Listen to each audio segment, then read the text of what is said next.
मसाले भाताशिवाय दुसरा कोणताही भात न खाणारी माझी मुलगी आज मला म्हणाली की आई मला दहीभात करून दे. हे ऐकल्यावर मला थोडंसं आश्चर्य वाटलं. तर त्यावरती मला म्हणाली, अगं साधावाला दहीभात नाही तर साऊथ इंडियन पद्धतीचा दहीभात करून दे.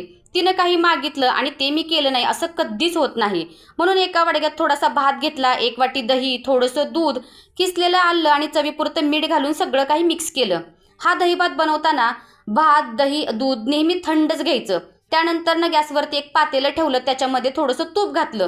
तूप गरम झालं की त्याच्यामध्ये जिरं, मोहरी, हरभऱ्याची डाळ, थोडीशी उडदाची डाळ, हिरवी कट केलेली बारीक मिरची, त्याच्यानंतर थोडासा कढीपत्ता घालून मंद गॅसवरती ही फोडणी आपल्याला परतून घ्यायची.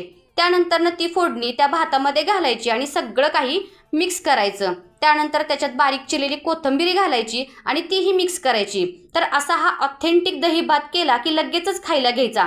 जास्त वेळ ठेवला की तो आंबट होतो.